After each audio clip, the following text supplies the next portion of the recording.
Hello dear students, আমি তোমার প্রিয় তুষার স্যার। আজকে যে আমি বিষয়টা নিয়ে তোমাদের সাথে এখন এসেছি সেটা হলো আমাদের আরপিএফ এর যে এক্সামটা হলো। কালকে যেহেতু রবিবার ছিল, ছুটির দিন ছিল, সেই কারণে কালকে ভিডিওসগুলো আমি আনতে পারিনি। সেগুলো আমি অবশ্যই দিয়ে দেবো। অর্থাৎ 9th মার্চ যে আমাদের শিফটগুলো হতে চলেছে তার যে বিভিন্ন প্রশ্নপত্রগুলো থাকছে তা নিয়ে আমি সবসময় কিন্তু আলোচনা করব। এবং অবশ্যই তোমরা যারা যারা নতুন চ্যানেলে জয়েন করছো, নতুনভাবে চ্যানেলটা সাবস্ক্রাইব করে রাখবে। যারা ফেসবুক পেজে যারা ভিডিওগুলো আমাদের দেখবে, অবশ্যই পেজটা আমাদের ফলো করে রাখো। এখানে সমস্ত ইনফরমেশনগুলো দিয়ে দেবো, অথেন্টিক ইনফরমেশনগুলো তোমরা কিন্তু পেয়ে যাবে। এখন এই বোর্ডে আমি আমাদের স্টুডিওতে আমি নেই বর্তমানে, আমি ওই জন্য এই মুহূর্তে আমি তোমাদের লিখিতভাবে সমস্তটা ইনফরমেশন দিতে পারছি না। আমি এইটুকুই রিকমেন্ড বলবো যে তোমরা যারা ভিডিওটা দেখছো কাইন্ডলি ভিডিওটা একটু পজ করে নিয়ে কোশ্চেন্সগুলো লিখে নিও, যাদের নেক্সট এক্সামসগুলো রয়েছে তাদের জন্য কিন্তু ভেরি ভেরি এসেনশিয়াল হয়ে দাঁড়াবে। এবং এর পাশাপাশি আমি আলোচনা করব তোমাদের কোন কোন শিফটে কি ধরনের প্রশ্ন এসছে, কিরম প্রশ্ন হতে পারে, মডারেট লেভেল, হাই লেভেল, সমস্তটা আলোচনা করব। তো সেগুলো নিয়ে তোমরা যুক্ত থাকো। আমি জিকের কোন কোন প্রশ্নগুলো এসছে তোমাদের, সেগুলো আমি আমাদের স্টুডেন্টসদের কাছ থেকে কালেক্ট করেছি। কাইন্ডলি তোমাদের কাছে রিকোয়েস্ট, যারা যারা অন্যান্য শিফটেরও পরীক্ষা দেবে, আমার টেলিগ্রাম চ্যানেল বা আমার পার্সোনাল হোয়াটসঅ্যাপ নাম্বার যেটা রয়েছে 8597184264, আই রিপিট 8597184264, এই নাম্বারে তোমরা কিন্তু অবশ্যই প্রশ্নপত্র দিও। অথবা তোমরা যদি মনে করো যে আমার টেলিগ্রাম চ্যানেলে দেবে বা আমার অন্য কোথাও ইনফরমেশন দেবে, তুমি যেখানে খুশি দিতে পারো, বাট আমাকে দিলে আমার সুবিধা হয়। তাহলে আমি টাইম টু টাইম আমি তোমাদেরকে সকলের জন্য তোমাদের আমি ইনফরমেশন দিতে পারবো। এর এগেন্সটে তোমাদের মনে করো যে তোমাদের সম্পূর্ণ আমি নাম সেখানে নেব বা কোনো তোমাদের যদি থাকে ক্রেডিট থাকে, আমি অবশ্যই সেখানে ভিডিওর মধ্যে বলে দেবো। তো এটা আমাদের কোচিং সেন্টারের স্টুডেন্টসগুলো সমস্তটা পাঠিয়েছে আমাকে যে যে প্রশ্নপত্রগুলো, সেগুলো বলছি। এটা হলো আমাদের সেকেন্ড শিফটের যে সকল প্রশ্নপত্রগুলো এসছে। ফার্স্ট শিফটের কোশ্চেন সম্পূর্ণটা এখনো তৈরি করতে পারিনি, আমি তৈরি করে শীঘ্রই দিয়ে দেবো। আমি সেকেন্ড শিফটের মানে 10th মার্চ আজকে সেকেন্ড শিফটের প্রশ্নগুলো আমি তোমাদেরকে বলছি।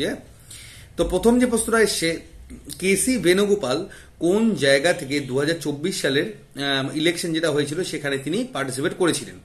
নাম হচ্ছে কেসি বেণুগোপাল। তাহলে আমাদের এটা কিন্তু অবশ্যই কোথা থেকে এসছে, আমাদের কিন্তু এই যে প্রশ্নটা এসছে এটা একটা ইলেকশন থেকে আমাদের প্রশ্ন এসছে। তো আমাদের ইলেকশন কমিশনারের নাম কি, কে কে কোন কোন জায়গা থেকে দাঁড়িয়েছেন, ফেমাস নামগুলো, অন্তত আমাদের প্রাইম মিনিস্টার বা যে সকল ফেমাস ব্যক্তিবর্গ রয়েছে কারা কোথা থেকে দাঁড়িয়েছেন, সেগুলো কিন্তু তোমাদের পরীক্ষার জন্য ভীষণ গুরুত্বপূর্ণ। তো সেগুলো অবশ্যই মাথায় রাখবে। তো কেসি বেণুগোপাল যিনি দাঁড়িয়েছিলেন কেরল থেকে, ঠিক আছে? তো সেটা রাইট অ্যান্সার আমাদের কি হবে? কেরল। অর্থাৎ 2024 সালে তিনি কেরল থেকে তিনি কিন্তু পার্টিসিপেট করেছিলেন। নেক্সট প্রশ্ন এসছে, নালন্দা বিশ্ববিদ্যালয় কে তৈরি করেছিল? তো রাইট অ্যান্সার আমাদের হবে কুমারগুপ্ত। এর পাশাপাশি তোমাদের যদি বলি আমি হচ্ছে ধর্মপাল কি কি তৈরি করেছিল, হ্যাঁ, বিক্রমশিলা মহাবিহার কে তৈরি করেছিল? ধর্মপাল। বা অন্যান্য প্রতিষ্ঠানগুলো যেগুলো রয়েছে, পাল যুগ এবং তোমাদের পাল যুগ বলো, তোমাদের চান্দেল যুগ বলো, হ্যাঁ, এইসব সেন যুগ বলো, কারা কোন কোন স্থাপত্য বা ইমারতগুলো তৈরি করেছে, এগুলো কিন্তু পরীক্ষায় খুব এসে থাকে। তো এই একটা জিনিস মাথায় রাখবে, রেলের পরীক্ষার একটা ধরন কি, রেলের পরীক্ষায় যে প্রশ্নগুলো এসে থাকে ওই প্যাটার্নেরই প্রশ্ন কিন্তু গোটা শিফটে এসে থাকবে। মানে যদি এখানে বিশ্ববিদ্যালয় থেকে কে তৈরি করেছে, সেটা বিশ্ববিদ্যালয় যেমন আমাদের ইতিহাস বইয়ের মধ্যে এগুলো দেওয়াই রয়েছে বা স্ট্র্যাটেজিকের বইয়ের মধ্যে এগুলো পেয়ে যাবে, যে কোন কে কোথা থেকে তৈরি করেছিল, কোন কোন স্থাপত্য তৈরি করেছিল, এগুলো কিন্তু সবগুলো তোমাদেরকে দেখে নিতে হবে একবার। তারপরে বলেছে, ঠিক আছে, যে বর্তমানে আমাদের যে ফোর্বস রয়েছে, ফোর্বসের নিয়ম অনুসারে বর্তমানে অর্থব্যবস্থার স্থান, অর্থনীতিতে অর্থব্যবস্থার বর্তমান স্থান কততম স্থানে আছে, আমাদের ভারতের অর্থব্যবস্থা কততম স্থানে আছে, সেটা হলো আমাদের হবে পঞ্চম, ফিফথ পজিশনে কিন্তু সেটা আমাদের রয়েছে। বর্তমানে ভারতের হচ্ছে অর্থব্যবস্থা গোটা বিশ্বের পরিপ্রেক্ষিতে, যেখানে 196টা দেশে তোমাদের পার্টিসিপেট থাকে, তার মধ্যে ফিফথে রয়েছে। এবং শক্তিশালী দেশের মধ্যে সেটা দ্বিতীয়তে উঠে এসেছে, তোমরা প্রত্যেকেই জানো। এবারে বলছে কি, পশ্চিমবঙ্গের ধানের প্রকারভেদগুলো কি কি? তো আমাদের পশ্চিমবঙ্গে 3 ধরনের ধান হয়, একটা হলো আউশ, একটা হলো আমন, একটা বোরো। তো অপশনে হয়তো অন্য কোনো একটা কিছু ছিল, তো যেরকম ছিল সেই হিসেবে তোমাদেরকে অ্যান্সারগুলো দিতে হবে, ঠিক আছে? তারপরে বলেছে ভূগোলের গতি নিয়ম অনুসারে কি কোন ভুল তথ্যটা প্রদান করা হয়েছিল, সেটা মানে জন কেপলার কোন ভুল তথ্যটা তিনি প্রদান করেছিলেন। তো তোমরা প্রত্যেকেই জানো যে জন কেপলার একটা তথ্য দিয়েছিলেন যে হচ্ছে সূর্য পৃথিবীর চারিদিকে ঘোরে। তো এই যে তথ্যটা এটা কিন্তু ভুল ছিল। তো এই ধরনের কোনো ভুল মানে তাহলে গ্যালিলিও, কোপারনিকাস সম্পর্কে আরও যা যা তথ্যগুলো রয়েছে ভূগোল থেকে, সেগুলো কিন্তু তোমাদের গ্রহের চ্যাপ্টার থেকে তোমাদের কিন্তু সেগুলো একবার করে দেখে নিতে হবে।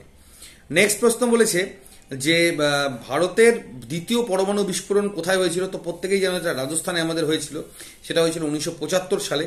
তো বিস্ফোরণের পরীক্ষা টেস্ট কোথায় করা হয়েছিল, তো এটা হয়েছিল। তো এই পরিপ্রেক্ষিতে পোখরান নামটাও আমাদের খুব ভালোভাবে আমাদের আসে, এই নিয়ে আমাদের সিনেমাও রয়েছে। তো প্রথম কোথায় হয়েছিল, লাস্ট কবে হয়েছিল, কতবার হয়েছিল, এগুলো তোমাদের একটু জেনে নিতে হবে। 2024 সালের তোমাদের অস্ট্রেলিয়ান ওপেন কারা কারা জিতেছিল, তো এখানে ভারতীয় ছিল, ভারতের মধ্যে ছিল রোহন বোপান্না, আর অস্ট্রেলিয়ার একজন ছিলেন, তার নাম হলো ম্যাথিউ অ্যাবডেন। তো অস্ট্রেলিয়ান ওপেনে এরা কিন্তু যারা যুগল প্রতিদ্বন্দ্বী কারা ছিল, তাহলে আমাদের অস্ট্রেলিয়ান ওপেনের সঙ্গে ফ্রেঞ্চ ওপেন, উইম্বলডন ওপেন, এই সকল কারা কারা জিতেছিল, কে কে জিতেছিল, কার কার মধ্যে হয়েছিল, সেগুলো কিন্তু ইনফরমেশনগুলো তোমাদেরকে অবশ্যই খাতায় নোট ডাউন করে নিতে হবে। কাইন্ডলি স্টুডেন্টস, আমি একটু তাড়াতাড়ি বলছি, তাহলে কিন্তু ভিডিওটা অনেক বড় হয়ে যাবে। তোমরা অবশ্যই কিন্তু একটু নোট ডাউন করে নেবে ভিডিওগুলো পজ করে, ঠিক আছে। নেক্সট প্রশ্ন কি বলেছে, রাজ্যপালকে নিযুক্ত কে করে থাকেন, তো তোমরা প্রত্যেকেই জানো যে রাজ্যপালকে 154 নম্বর ধারায় তোমাদের রাজ্যপালকে রাষ্ট্রপতি আমাদের নিয়োগ করে থাকে। রাজ্যপাল রাজ্যের সবচেয়ে বড় দরজা পেয়ে থাকে, এবং রাষ্ট্রপতি দেশের সেটা সব থেকে বড় পেয়ে থাকে। এবং রাষ্ট্রপতি কাকে কাকে নিয়োগ করে থাকে, এর মধ্যে উপরাষ্ট্রপতি হতে পারে, সুপ্রিম কোর্টের প্রধান বিচারপতি হতে পারে, তারপরে আমাদের যদি বলো ইউপিএসসি চেয়ারম্যান হতে পারে। তো এরকম কাকে কাকে নিয়োগ করে থাকে রাষ্ট্রপতি, এই তথ্য বা কে কাকে কাকে নিয়োগ করে থাকে, কোন কোন পদের লোক কোন কোন পদের ব্যক্তিকে নিয়োগ করে থাকে, এই নিয়োগগুলো থেকে কিন্তু নেক্সট তোমাদের আসবে পরীক্ষায়। এবার রেপো রেট এসছে, যে বর্তমানে রেপো রেট কত, তো বর্তমানে যদি রেপো রেট বলে তাহলে আমাদের সেটা তো গেল 6.25, কিন্তু যদি 7ই ফেব্রুয়ারির আগের যদি রিপোর্ট বলে থাকে সেটা কিন্তু হবে 6.5। তো repo rate, reverse repo rate, CCR, cash reserve ratio, যেটা সিএসআর, এগুলো কিন্তু তোমাদেরকে কিন্তু দেখে নিতে হবে। আচ্ছা, তারপর বলছে বেণুগোপাল কোন নৃত্যের সাথে যুক্ত ছিলেন, তো বেণুগোপাল কিন্তু ভারতনাট্যমের সঙ্গে তিনি কিন্তু যুক্ত ছিলেন, এটা তোমাদের কিন্তু অবশ্যই মাথায় রাখতে হবে। পরবর্তী প্রশ্ন আমাদের কি রয়েছে, পরবর্তী প্রশ্ন রয়েছে যে ছোটনাগপুর মালভূমি কোন কোন রাজ্যের সীমানার মধ্যে দিয়ে পড়ে, মানে কোন কোন রাজ্যের কাছাকাছি পড়ে, তো এটা ঝাড়খণ্ড হবে, ছত্তিশগড় হবে, পশ্চিমবঙ্গ হবে, বিহার হবে এবং উড়িষ্যা হবে। তাহলে এই ছোটনাগপুর মালভূমি থেকে যখন প্রশ্ন এসছে, তখন অন্যান্য মালভূমি বা পর্বতভূমি বেষ্টিত মালভূমি বা যেগুলো রয়েছে সেগুলো থেকে কিন্তু পরীক্ষা আসার সম্ভাবনা রয়েছে পরবর্তী শিফটে। সায়েন্স থেকে প্রশ্ন এসছে dimensional formula of the coefficient ইলাস্টিসিটির যে ফর্মুলা, সেটা হলো m0 l-1 t-1, এবং এর একক যদি বলা হয় তাহলে চাপের একক যায়, এটাও তাই, সেটা হলো আমাদের পাস্কেল। ভারত এবং সিঙ্গাপুরের মধ্যে 2024 সালে কতগুলো স্বাক্ষরিত হয়েছিল, ঠিক আছে, কতগুলো মানে তাদের মধ্যে মৌ বা MOU যেটাকে বলা হয়, মেমোরেন্ডাম অফ আন্ডারস্ট্যান্ডিং, সেটা কতগুলো হয়েছিল, তো সেটা আমাদের হয়েছিল হচ্ছে 4টে। তো 4টে আমাদের মেমোরেন্ডাম অফ আন্ডারস্ট্যান্ডিং হয়েছিল। মহিলা ডাক্তার বিজ্ঞানী শিবানী বর্মা, তিনি হচ্ছে কোন এআই টুল তৈরি করেছিলেন, তো তিনি যে এআই টুলটা তৈরি করেছেন তার নাম হলো আমাদের দিব্য দৃষ্টি, সেটার নাম হলো আমাদের হবে দিব্য দৃষ্টি। Very important question. সংবিধান থেকেও আমাদের প্রশ্ন এসছে যে সংবিধানের কোন ধারাতে জীবনের স্বাধীনতার কথা বলা হয়েছে, তো এটা হলো 21 নম্বর ধারায়। এবং মাথায় রাখবে আমাদের কিন্তু এই যে 21 নম্বর ধারাটা রয়েছে, এই 21 নম্বর ধারাটা কিন্তু আমাদের কার্যকরী, মানে যদি ইমার্জেন্সি হয় তবুও কিন্তু এটা কিন্তু লাঘব হয় না, কারণ মানুষকে যে কোনো মুহূর্তে মানুষের জীবন নেওয়ার অধিকার কিন্তু কারো নেই। তো ওই জন্য ইমার্জেন্সি পিরিয়ডেও কিন্তু এই ধারা তোমাদের বলবৎ থাকে, ঠিক আছে। আচ্ছা, ভারতের সংবিধানের খসড়াকে রচনা করেছিল, তো এটা আমাদের হবে BN রাও, এবং যদি বলে পেশকে করেছিল সেটা হবে আমাদের হচ্ছে BR আম্বেদকর। আচ্ছা, সংবিধান থেকে কিন্তু 3-4টা প্রশ্ন এসছে, অনেকগুলোই এসছে, আমি যতগুলো পেয়েছি সেগুলো বলছি। সংবিধানের 152 থেকে 167 নম্বর অনুচ্ছেদে কি দেওয়া রয়েছে, এখানে রাজ্য কার্যতালিকা দেওয়া রয়েছে। পঞ্চায়েত সংবিধানের কত নম্বর ধারায় রয়েছে আর কোন জায়গায় রয়েছে, তো যাই হোক যে কোনো একটা হয়তো প্রশ্ন এসছে। তাহলে 40 নম্বর ধারার মধ্যে গ্রাম পঞ্চায়েতের কথা উল্লেখ করা আছে, এবং এটা আমাদের নির্দেশাত্মক নীতি, ঠিক আছে, যেটা নির্দেশাত্মক নীতি, যেটা হলো আমাদের 33 থেকে শুরু করে আমাদের 51 পর্যন্ত রয়েছে, 35 থেকে শুরু করে আমাদের 51 অবধি রয়েছে, তার মধ্যে কিন্তু নির্দেশাত্মক নীতি রয়েছে। এর মধ্যে 40 নম্বর যে ধারা, তার মধ্যে আমাদের রয়েছে হচ্ছে গ্রাম পঞ্চায়েত। তারপরে বলেছে স্বাধীনতার সময় মৌলিক কর্তব্য কত ছিল, স্বাধীনতার সময় কোনো মৌলিক কর্তব্য ছিল না, বর্তমানে 11টা রয়েছে, এর আগে আমাদের 10খানা ছিল। কিন্তু স্বাধীনতার সময় কোনো কিছু ছিল, মৌলিক অধিকার ছিল, বর্তমানে যেটা আমাদের 6টা রয়েছে, আগে 7টা ছিল, কিন্তু মৌলিক কর্তব্য কোনো কিছু ছিল না। 200 সেন্টিমিটার বৃষ্টিপাতযুক্ত অঞ্চলে কোন ধরনের বনাঞ্চল দেখতে পাওয়া যায়, তো স্বাভাবিকভাবে সবুজ বৃক্ষ, চিরহরিত বৃক্ষ যেটাকে এবং পর্ণমোচী বৃক্ষ। প্রশ্ন হয়তো আমাদের ঠিকঠাক আসেনি অপশনগুলো, তো অপশনগুলো ঠিকঠাক আসলে সঠিক উত্তরটা বলে দিতে পারতাম যে কি এক্স্যাক্টলি এসেছিল, যেটুকু পাঠানো যে সে তার মধ্যেই বলছি। নেক্সট এসেছিল 1857 সালে বিদ্রোহের সময় কুনওয়ার সিং কোথা থেকে নেতৃত্ব, মানে মহাবিদ্রোহের সময় এক একজন এক জায়গাতে নেতৃত্ব দিয়েছিল। যেমন ব্যারাকপুর থেকে দিয়েছিল কে, আমাদের মঙ্গল পাণ্ডে, ঠিক আছে। ঝাঁসি থেকে আমাদের ঝাঁসি রানী লক্ষ্মীবাই। এরকম কুনওয়ার সিং আছে, অনেকেই আছে। তারা কুনওয়ার সিং কোথা থেকে নেতৃত্ব দিয়েছিল, তিনি দিয়েছিলেন হচ্ছে বিহার থেকে, তিনি নেতৃত্ব দিয়েছিলেন। আচ্ছা, বিম্বাবতী দেবী কোন নৃত্যের সঙ্গে যুক্ত ছিলেন, নাম ছিল বিম্বাবতী দেবী। তো এর সঠিক উত্তর হবে মণিপুরী নাচ বা মণিপুরী ড্যান্সের সঙ্গে তিনি কিন্তু যুক্ত ছিলেন, ঠিক আছে। হিউম্যান ডেভেলপমেন্ট ইন্ডেক্স অনুযায়ী ভারতের স্থান কত? তাহলে বর্তমানে যদি ভারতের স্থান বলে সেটা হলো 134 রয়েছে 193টা দেশের মধ্যে। প্রথম রয়েছে আমাদের নিউজিল্যান্ড, ঠিক আছে। এবার বাংলাদেশ 129, ভুটান 125, শ্রীলঙ্কা 78 এবং চায়না হলো 75। এগুলো কিন্তু ইনফরমেশনগুলো তোমাদের কিন্তু জেনে নিতে হবে। পরবর্তী প্রশ্ন, ভিনেগারে কোন অ্যাসিড পাওয়া যায়? তো ভিনেগারে আমাদের অ্যাসিডিক অ্যাসিড পাওয়া যায়, ঠিক আছে। এমএসএমইর ফুল ফর্ম কি? এমএসএমইর ফুল ফর্ম হলো আমাদের হচ্ছে মাইক্রো স্মল মিডিয়াম এন্টারপ্রাইজ। এটা কিন্তু ভেরি ইম্পর্টেন্ট। যে লোনের সেগমেন্টগুলো থাকে, আমাদের কর্পোরেট সোসাইটি, আমাদের ইন্ডাস্ট্রিজগুলো থাকে, এটা কিন্তু এমএসএমইর আন্ডারে পড়ে। মুঘল বংশের প্রতিষ্ঠাতার নাম কি? Very easy question. মুঘল বংশ থেকে যদি এসছে, নেক্সট আমাদের মুঘল বংশ থেকে আরো হয়তো প্রশ্ন আসতে পারে। তো সঠিক উত্তর হচ্ছে জহিরুদ্দিন মোহাম্মদ বাবর। পানিপথের যুদ্ধে তিনি ইব্রাহিম লোদিকে হারিয়ে আমাদের এই মুঘল সাম্রাজ্যের প্রতিষ্ঠা করেছিলেন। 1857 সালে মহাবিদ্রোহের সময় অয়োধ্যের ইংলিশ সেনাপতি কে ছিল? তো সেটা ছিল আমাদের হেনরি লরিস, মেজর জেনারেল ইলবক, উইলিয়াম টেলার এবং নেট্রে। এবার তোমাদের কি অপশনে আছে সেই অপশন অনুযায়ী কিন্তু সেটা আমরা বলতে পারবো। মুন্ডারি নাচ কোন রাজ্যের? মুন্ডারির নাচটা আমাদের কোন রাজ্যের? মুন্ডারি নাচটা হলো আমাদের হচ্ছে ঝাড়খণ্ডের। মুন্ডারি নাচ হলো আমাদের হচ্ছে ঝাড়খণ্ডের, ঠিক আছে। কুম্ভ মেলার আয়োজক কোনটা হয় না? তো আমাদের এখানে অপশনে ছিল বারাণসী, তো বারাণসী রাইট অ্যান্সার হবে। কিন্তু আমাদের হয় কোথায় কোথায় ওটাও আমাদের জেনে রাখতে হবে। যেমন আমাদের যেটা এখন বর্তমানে এলাহাবাদ বা প্রয়াগরাজে হচ্ছে, সেটা আমাদের মহাকুম্ভ, যেটা 12 বছর অন্তর অন্তর আমাদের হয়ে থাকে, ঠিক আছে। 144 বছর অন্তর অন্তর আমাদের হয়ে থাকে। তো এইবার এই যে কুম্ভ মেলার আয়োজন যেটা হয় সেটা হলো উত্তরপ্রদেশ, উজ্জয়ন, হরিদ্বার এবং নাসিক, এই 4 জায়গায় হয়ে থাকে। বারাণসী অপশনে ছিল, তো বারাণসী কিন্তু আমাদের অ্যান্সারের মধ্যে হবে না।